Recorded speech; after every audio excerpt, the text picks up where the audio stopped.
aka the toaster. They can come back out. You just have to be really careful. Shoot, I mean, you've got a filter, that's what it's for. Who in their right mind? I promise you, they make cheap ones, which is okay with me. It doesn't know whether it wants to rain or not.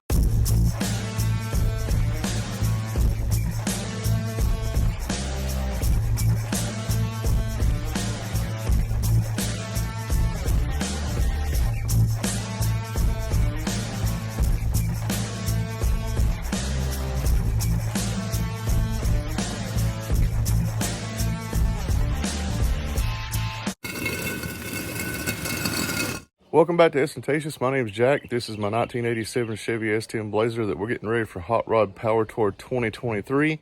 And this is a 1994 Chevy S10 Blazer, aka the toaster, that's giving up its motor and transmission to get the 87 running again. Good rainy morning, everybody. Ground feels like it's rained out here. I'm actually sitting on the ground. Just came out here and started working on the radiator sport. Let me show y'all a couple of things here. These little hood latch things, these little white things here, they can come back out. You just have to be really careful. It's got little tabs that clip down under here. Just push from both sides and that should come out. Also, on this side, I kind of broke this. This is like the inlet cover for the air. I guess it's like pointed down and covered so that you don't get any garbage into your intake. But shoot, I mean, you've got a filter, that's what it's for.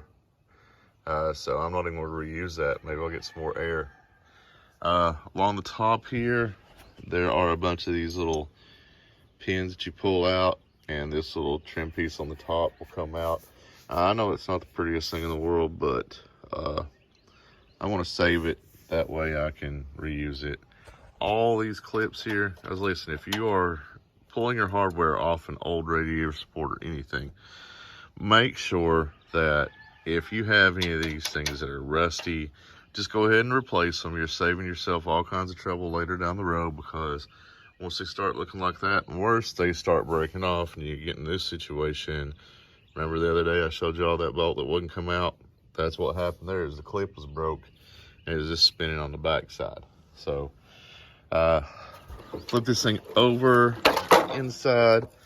You also got the radiator support out at the top. You got little cushions here.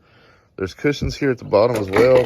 I can't see them right now, but down here at the bottom, it looked like there were little, like this, kind of like a screw hole, but like little injection holes to where the rubber that holds the condenser in goes. And what actually holds the condenser, sorry about that, are these little screws on the side here. Okay, there's a bunch of 7mm hold the little rubber retainer in there, or plastic retainer I should say, and then you have a 10mm down here that you have to pull out, and the whole thing will just fall out. Yeah, there's a speaker on the frame. Oh my god, it's bolted in. Who in their right mind would put a speaker on the frame? No! God, please, no! No! No! Alright, so look at this. I got this thing out of here with some vice grips. Look at this bolt they had this in here with. I can understand grade 8 being outside and all, but they had probably 10 of these little lock washers on this thing and had it on the frame. I don't know what this thing came out of, but it's obviously something stock out of some vehicle, or it wouldn't have this on the top of it. So it's definitely not marine grade. Let's just peel this off here and see. Oh wow. This paper cone didn't even disintegrate on the outside of the vehicle. Kind of impressive, but kind of stupid. I'm on meth. If you're going with the outside speaker on your vehicle, please properly mount it, and please use marine grade speakers. I promise you, they make cheap ones. All right, let me get you in here and show you what I'm looking at. So right here, that's the transmission cross member. I've got the bolts off that. I need to take all the bolts off the transfer case where it mounts to the transmission. In order to do that, the catalytic converter has to come out, which is okay with me because I need that catalytic converter anyway to put on the Blazer. And it looks like this catalytic converter and this exhaust, contrary to everything else on here, looks like it's in pretty good shape. Well, it doesn't know whether it wants to rain or not, because now it's nice and bright and sunshiny out here, so who knows what it's going to do the rest of the day. I've made some exploratory cuts in the floorboard because honestly, for some reason, I don't feel safe under this thing. And what I found is that right here's the seat belt in the front door frame. Right in front of it, you can see right there, it starts to be one layer. Up here, it looks like 2 layers. So what I'm going to do is I'm going to cut across here, come back around, cut out in the 1 layer section if I have to. If I find any double layer, cut through the 2nd layer. And I'm just going to finish taking out all of the transfer case bolts from the top, and we'll go from there. This is taking a little bit longer than I had hoped it would, but I'm learning some things along the way. Let me show y'all what I've learned. Well, as we get in here, it looks like there's some cross members here that are not just frame, but for holding the floor. If y'all see right here, that's a rose weld. And these rose welds, well, you can't really see real good where they are. The best I can figure is where this is messed up, maybe where some of them are. But when you go to cut these floors out, it's not just going to be zip it out and that's it. You're going to have to work for it. So the next thing I want to do here, I want to go up here and I want to take these tail shaft bolts out. To cut some more floor out, I've got all the bolts on the back of the transfer case out, all the main back bolts and tail shaft housing. Y'all, these bolts are here. I don't know if they have to come out or not. I mean, if they do, it's not a big deal. It's just a couple top, couple bottom. I feel okay being under it long enough for that. But this is where I'm going to stop it today. The next step's going to be fouling the back wheel, taking the drive shaft out, and hopefully popping this transfer case off.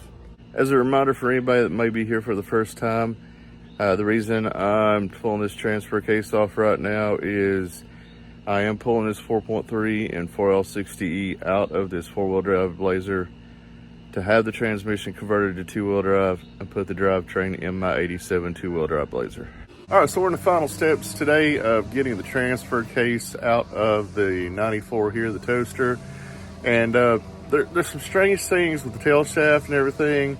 The assemblies versus a 2-wheel drive. So if y'all want to know some differences in 4L60E 2-wheel drive and 4-wheel drive, here's where you need to pay some attention. So with a 4L60E 2-wheel drive, there's 2 different combinations you can have at the back for the tail shaft to mount on. I'll try to put these here somewhere on the screen one at a time. First of all, you have the 4-bolt version, where basically it's just what it says. 4 different bolts hold the tail shaft to the transmission. Everything runs out of that to the drive line. You're good to go.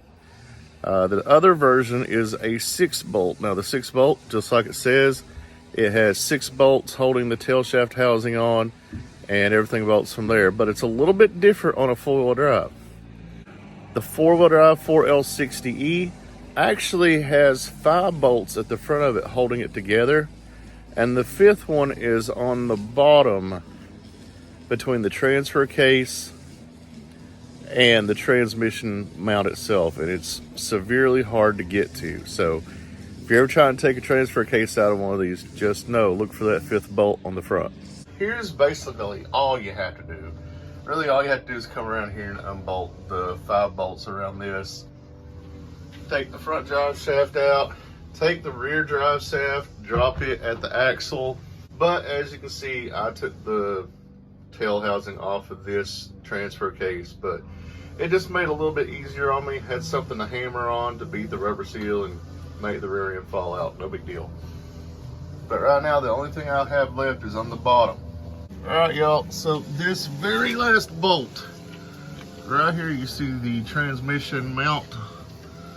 You have to take this transmission bolt out with the 215s, jack your transmission up, and then going toward, I can't put a finger pointing that way, but that way, right up in there, y'all see that little cylinder, and you got that little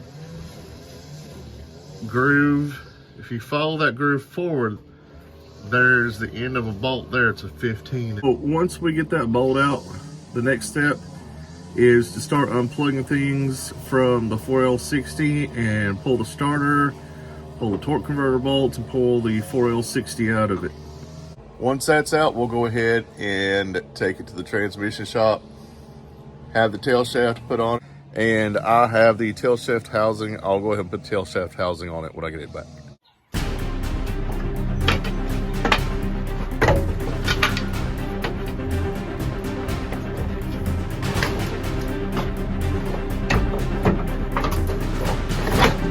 Winner! This is what I was talking about on a four-wheel drive. There's 1, 2, 3, 4, and this horrible to get at 5th bolt. What we had to do is we had to work together, get the 15mm nuts and bolts out of the cross member, use my transmission jack.